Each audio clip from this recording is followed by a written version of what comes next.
verse 8တဲ့တို့မြန်မာကျမ်းစာမှာဖတ်မယ်ဆိုရင်တော့နိကောအခန်းကြီး9ကိုင်းရေ9မှာရှိမှဖြစ်တယ်အဲ့တော့ကျွန်တော်တို့ဒီအရာလေးကိုဘုရားသခင်ကမြန်မာလိုကျွန်တော်ခေါင်းစဉ်နေတဲ့ဖေးချင်တာကတော့အရာခတ်သိမ်းကိုတက်ဆွမ်းနိုင်တော့ရှင်ဆိုပြီးတော့ကျွန်တော်မြန်မာနေတဲ့ခေါင်းစဉ်ဒီနဲ့ကျွန်တော်တို့ဒီလိုကအားယူရခေါင်းစဉ်နဲ့ရွေးချယ်ထားတာဖြစ်တယ်ကျမ်းချက်ကိုဒီကအကြရအောင်ကိုရီတူဩဝါဒဒုတိယဆောင်ခန်းကြီးကိုပိုင်းကြီးကိုသူ၏ကြောင်းမှချင်းသည်အစဉ်မြေတည်တဲ့ဟူလာတည်တဲ့အညီတင်တို့ဒီအရာရာ၌သုံးလောက်သောဥစ္စာအမျိုးမျိုးအစဉ်ရှိ၍ကောင်းသောအခြင်းအမျိုးမျိုးနှင့်သူတစ်ဖြစ်ပြည့်စုံမိတဲ့အကြောင်းမျိုးစုံသောမင်္ဂလာကျေးဇူးနှင့်သူတစ်ဖြစ်ပြည့်စုံစေခြင်းကဘုရားခင်ခံနိုင်တော်မူ၏ထကြသောလူအပေါ်မှာဘုရားခင်ပြည့်စုံကောင်းစေပါစေအာမင်ဘုရားသခင်အရာခတ်သိမ်းကိုသက်ဆွမ်းနိုင်တယ်လို့ကျွန်တော်တို့ခေါင်းစဉ်တွေနဲ့ပေးထားပြီဆိုတော့ကျွန်တော်တို့အရာခတ်သိမ်းဆိုတာအရာခတ်သိမ်းကိုသက်ဆွမ်းနိုင်တဲ့ဘုရားကကျွန်တော်တို့လူအနေနဲ့စဉ်းစားရင်ဘေးအရာတွေကိုကျွန်တော်တို့အတွက်သက်ဆွမ်းနိုင်မလဲဆိုတော့ကျွန်တော်စဉ်းစားပထမဦးဆုံးစဉ်းစားကြည့်ပါလေပထမဦးဆုံးကျွန်တော်စဉ်းချင်လို့သိဖို့ရတယ်ဘုရားသခင်ကအရာခတ်သိမ်းကိုသက်ဆွမ်းနိုင်တယ်လို့ပြောတဲ့နေရာမှာကျမ်းမာခြင်းကိုလည်းသက်ဆွမ်းနိုင်တဲ့ဘုရားသခင်ဖြစ်တယ်ဘုရားသခင်ကျမ်းမာခြင်းကိုလည်းပေးနိုင်တယ်ကျမ်းမာခြင်းကိုလည်းပေးနိုင်တယ်ဆိုတဲ့နေရာမှာကျွန်တော်ရဲ့ညီဘဝလေးနဲ့ကျွန်တော်နေတတ်သိခံသွားခြင်းနဲ့ကျွန်တော်ညီညီတော့စကားပြောတတ်ဆရွေပေါ့နော်၄၅နှစ်အရွယ်မှာကျွန်တော်အင်တာနက်ဖြားခဲ့ပါတယ်ကျွန်တော်အင်တာနက်ဖြားရပြီးတော့စကားလေးမပြောနိုင်တော့အသက်လေးပုံမှန်မရှိနိုင်ခဲ့ဘူးအဲ့ဒါနဲ့ကျွန်တော်အကူနဲ့ကျွန်တော်အမေကကျွန်တော်တို့ရွာနဲ့ရှင်မန်တော့ဝေးတယ်ကျွန်တော်တို့စီပြရွာဆိုတာရှိတယ်အဲ့စီပြရွာကစီပြရွာကိုပြဖို့ရတဲ့ဆရာဝန်ဒီမှာပြဖို့ရတဲ့ရွာတွေကျွန်တော်အခက်ကြတယ်အဲ့ဒီရွာရောက်တဲ့ခါမှာဆရာဝန်ကဥဝလန်ဖြစ်တယ်ဥဝလန်အခုချိန်ချင်းတက်ရှင်နေတယ်အဲ့ဒီနေရာမှာအဲ့ဒီဥဝလန်ဆိုတဲ့ဒေါက်တာကြီးကကျွန်တော်တို့ရွာအနီးနားတဝက်ကံကောနီးနားတဝက်ကအကူရတဲ့ဆရာဝန်ဖြစ်တယ်အကူရတဲ့အထားရတဲ့ဆရာဝန်ဖြစ်တယ်ဆေးရုံမသွားနိုင်တဲ့သူတွေအားလုံးကအဲ့ဒီဆရာဝန်ဆီမှာသွားရတာဖြစ်တယ်အဲ့ဒါလည်းကျွန်တော်လေးအဲ့ဒီနေရာကိုကျွန်တော်ကိုနဲ့ကျွန်တော်အမေကပို့ခဲ့ကြတယ်အဲ့ဒီဥဝလန်ကကျွန်တော်ကိုကြည့်ပြီးတော့ပြောခဲ့တယ်စမ်းတက်ပြီးတော့ပြောခဲ့တာဘယ်လိုပြောခဲ့လဲဆိုမင်းတို့ကံကိုကိုသွားခဲ့မယ်ဆိုရင်တော့သူ့အသက်ကလက်ကြီးမှာဆုံးတော့မှာဖြစ်တယ်လို့ပြောခဲ့တယ်ကံကိုနဲ့စီပြ6မိုင်လောက်ဝေးတယ်ရွာနဲ့ဆိုရင်တော့ရွာနဲ့စီပြ10မိုင်ဝေးတယ်အဲ့ဒါနဲ့ဒီလိုကံကိုသွားတော့လက်ကြီးမှာသူကတည်တော့မှာဖြစ်တယ်လို့ပြောခဲ့တယ်အဲ့ဒီလိုပြောပြီးနောက်ပိုင်းမှာကျွန်တော်ကိုနဲ့ကျွန်တော်အမေကဝမ်းလေးစွာနဲ့ခြေကွေးစွာနဲ့ကျွန်တော်တို့သူတို့နေရောက်ဝမ်းလေးစွာနဲ့သူကကျွန်တော်တို့ရွာကိုပြန်ခဲ့ကြတယ်ကံကိုအလောင်းတင်မဲ့အစားတော့မင်းတို့ရွာကိုပြန်ပြီးတော့သူ့အလောင်းကိုတင်သွားတာကောင်းမယ်ဆိုပြီးတော့ကျွန်တော်ဘယ်လိုပြောပြီးတော့ကျွန်တော်အမေနဲ့အဖိုးကဝမ်းလေးစွာနဲ့ပြန်လာဖြစ်ကြတယ်အဲ့ပြန်လာတဲ့အဆင်းမှာပဲကျွန်တော်ကလိုက်ပြီးမှစကားလေးမပြောနိုင်ခဲ့တော့ဘူးအသက်လေးပုံမှန်မရှူခဲ့တော့ဘူးအဲ့ဒါနဲ့ကျွန်တော်တို့စီးပြားနေတဲ့အဲ့ကျွန်တော်တို့ရွာမရောက်ခင်စီးပြားအလုံး2မိုင်ရှိတယ်ကျွန်တော်စီတီစခန်းဆိုတာရှိတယ်ကျွန်တော်တို့ရွာဘက်မှာအဲ့စီတီစခန်းကိုရောက်တဲ့ချိန်မှာစရဲအိမ်လေးမှာကျွန်တော်အကူနဲ့ကျွန်တော်အမေကနားနေခဲ့ကြတယ်နားပြီးတော့ဘာမှမတတ်နိုင်တော့ဘူးသူတို့ကျွန်တော်တေလူဖြစ်နေပြီအဲ့ဒါနဲ့သူတို့ဘာမှမတတ်နိုင်တဲ့ခါမှာသူတို့ဖျားခင်မှာဆူတောင်းကြတယ်သူတို့မျိုးလင်းချက်ကင်းပေးဆိုတာလည်းဖျားခင်မှာဆူတောင်းခဲ့ကြတယ်အဲ့ဒါနဲ့သူတို့ဆူတောင်းတဲ့အချိန်မှာကျွန်တော်ကစကားလေးမပြောနိုင်ခဲ့ဘူးဒါပေမဲ့သူတို့ဆူတောင်းလို့မပြီးခင်လေးမှာပဲကျွန်တော်အာမင်လို့မပြောခင်လေးမှာပဲအဆုံးမတက်ခင်လေးမှာပဲကျွန်တော်ကအမေရေစားတယ်ဆိုပြီးတော့တောင်းလာတယ်အဲ့ဒါနဲ့ကျွန်တော်ကိုကပြေးလို့ရေဘူးပါလာတဲ့ဟာကိုဖွင့်ပြီးတော့ရေကိုကျွန်တော်တိုက်ခဲ့တယ်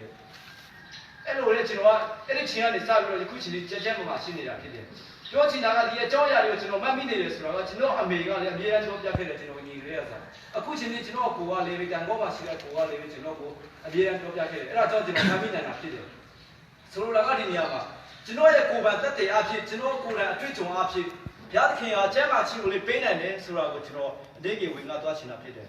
ကျွန်တော်တို့ဘုရားခင်ကကျွန်တော်တို့ကိုယ်ကိုယ်ရဲ့ဘုရားခင်ကအရာခက်တဲ့ကိုသက်သွားနိုင်တဲ့အချိန်မှာကျမ်းမာခြင်းကိုလေးကျွန်တော်တို့ပေးနိုင်တယ်ဆိုတာကိုကျွန်တော်ပြောသွားချင်တာဖြစ်တယ်ဒါရင်မကားသေးဘူးကျွန်တော်တို့တည်တော်သူကိုတော့ဒါရင်ကကျွန်တော်တို့ပြောမယ်ဆိုရင်တည်တော်သူကိုတော့မှထားလို့စီတာဖြစ်တယ်ကျွန်တော်တို့ဘုရားသခင်ကိုယုံကြည်မယ်ဆိုရင်တော့ကျွန်တော်တို့ကေရင်တော်မှရှင်ထားမှာဖြစ်တယ်ယေရှုခရစ်ကိုယ်တိုင်ကပြောခဲ့တာဘယ်လိုလဲဆိုရှင်ယောဟန်ခရစ်ဝင်ခန်းကြီး7ပိုင်း25မှာကြည့်မယ်ဆိုရင်ငါ့ကိုယုံကြည်သောသူသည်တေလွန်တော်လေးရှင်နေပြီလို့ပြောထားတာဖြစ်တယ်အဲ့ဒါကြောင့်ကျွန်တော်တို့ဘာမှဆွေးဆရာမလို့ကျွန်တော်တို့အခုတက်ရှင်နေတော့ဘုရားခင်ကိုကိုယ်ကိုယ်ရဲ့ယုံကြည်ရဆိုတော့ဒီတဲ့ချိန်မှာတော့ဘုရားခင်ကျွန်တော်တို့ကိုစောင့်ရှောက်မှာဖြစ်တယ်ကျွန်တော်တို့ကထာဝရတက်ကိုရမှာဖြစ်တယ်ဒါလည်းကောင်းယေရှုခရစ်ကိုယ်တိုင်ပြောခဲ့တာဖြစ်တယ်ကျွန်တော်တို့သိချဖို့ကယေရှုခရစ်ပြောခဲ့တာဘယ်လိုလဲဆိုမနေ့ပြန်ပြတ်မစိုးရိမ်နဲ့လေ အဲ့အကြောင်းအရာကိုကျွန်တော်သိချင်တယ်ဆိုရင်ရှင်မာသိခရစ်ခန်းကြီး6ပိုင်းရဲ့25နဲ့30ကြားမှာဖတ်ကျွန်တော်ကောင်းကောင်းသိမယ်ရှင်မာသိခရစ်ခန်းကြီး6ပိုင်းရဲ့25နဲ့30ကြားမှာဖတ်မယ်ဆိုမနေ့ပြန်အတွက်မစိုးရင်လည်းပြောတာရှိတယ်ကျမ်းစာထဲမှာပြောတာလည်းအများကြီးရှိတယ်မစိုးရင်လည်းမကြောက်နဲ့ငါသားလို့ပြောတာအများရှိတယ်ဒီနေရာမှာကျွန်တော်တို့ပြောချင်တဲ့အရာကကျွန်တော်တို့မနေ့ပြန်အတွက်ကိုလေသူကအမခံပေးတဲ့ဘုရားဖြစ်တယ်အရာခက်သိန်းကိုတက်ဆွမ်းနေတဲ့ဘုရားကကျွန်တော်တို့အနာဂတ်မနေ့ပြန်အတွက်ကိုလေသူကအရာခက်သိန်းကိုကျွန်တော်တို့အတွက်မနေ့ပြန်အတွက်တစ်ဖက်ကအတွက်လေကျွန်တော်တို့ကိုအမခံပေးတယ်အမခံပေးနေတဲ့ဘုရားသခင်ဖြစ်တယ်ဆိုတော့ကျွန်တော်တက်သွမ်းပေးချင်တယ်ဒါရင်မကောက်ဘူးယေရှုခရစ်ပြန်ပြောသေးတာကကောင်းကင်မှာတည်နေတဲ့ငှက်တွေကိုကြည့်ပါတယ်သူတို့ဟာစပချီနဲ့မတွင်ဘူးစပားကိုလည်းမရိပ်ကြဘူးလို့ဒါပေမဲ့ဘုရားခင်ကကျွန်တော်တို့ကိုယ်ကိုယ်နဲ့လေးကိုယ်ကိုယ်နဲ့ဘုရားသခင်ဟာကျွန်တော်တို့ရဲ့ဖဟာနေ့စဉ်နဲ့ညဝတ်နေဆိုတာကြွေးတော်မူတယ်လို့ပြောခဲ့တယ်ကျွန်တော်တို့လူတွေဆိုမင်းတို့လူတွေဆိုရင်ယေရှုခရစ်ပြောတာကမင်းတို့လူတွေဆိုရင်ဘုရားသခင်ရဲ့တရားတော်နဲ့တူအောင်ဖန်ဆင်းထားတဲ့လူတွေဖြစ်တယ်အဲ့ဒါကြောင့်မလို့ငှက်တွေထက်တော့မင်းတို့အင်မတန်မှဆက်တာလေအဲ့ဒါကြောင့်မနေ့ပြန်ဆွေးကြမလို့ဘူးလို့ပြောခဲ့တယ်အဲ့လိုပဲကျွန်တော်ကိုယ်ကတွေ့ကြုံနေဆိုရင်ကျွန်တော်ရဲ့တက်တာအဖြစ်နေကျွန်တော်တက်တဲ့ခံမယ်ကျွန်တော်အများကြီးရှိတယ်ဒါပေမဲ့ကျွန်တော်ဆိုတဲ့အဖြစ်တွေကအခုချင်းကြီးကျွန်တော်လည်းအခုချင်းကြီးထမင်းမစားခဲ့ရတဲ့နေ့တွေဆိုတော့မရှိဘူးပါဘူးထမင်းတော့မြဲစားခဲ့ရဆိုတော့ကကျွန်တော်တို့ဘယ်တော့မှဆွေးကြမလို့ပါဘူးမနေ့ပြန်တော်လေးပြခင်အမခံပေးထားတာဖြစ်တယ်ကျွန်တော်ဒီကြောင်ပြင်ပြီးတော့တက်တဲ့ခံချင်တာဖြစ်တယ်ဒီတော့နောက်ဆုံးအနေနဲ့ကျွန်တော်တို့ပြန်ပြီးတော့စဉ်းစားကြည့်မယ်ဆိုအဲ့ဒီဘုရားသခင်ကအရာခတ်တိကိုတက်ဆွမ်းနေတဲ့ဘုရားသခင်ကဘေးအရာကြီးတော့ပြန်ပြီးတော့ကျွန်တော်တို့လုပ်ပေးနိုင်တယ်ဆိုရင်သူ့ကိုယုံကြည်မယ်ဆိုရင်တော့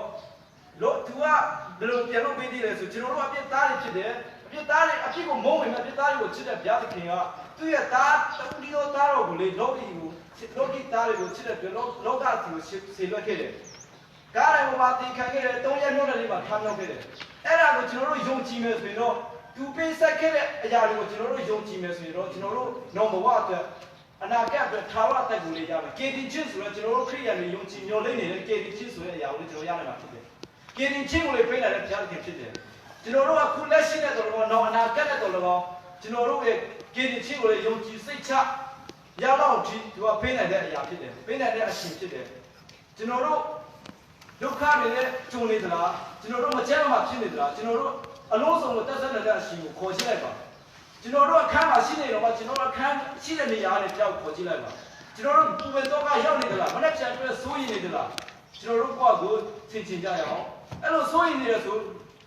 အလုံးစုံကိုတက်ဆွမ်းနေတဲ့အရှင်ရှိတယ်ကျွန်တော်ကိုယ်ကိုယ်နဲ့ဘုရားရှင်ရှိတယ်သူ့ကိုပဲခေါ်ပြီးတော့သူ့ကိုဖိတ်ခေါ်ကြရအောင်စိတ်နှလုံးကျွေးမဲ့ယုံကြည်ကြရအောင်ကျွန်တော်တက်ဆွမ်းပေးချင်တယ်ဒါရင်ကောက်ကျွန်တော်တို့ number 1အတွက်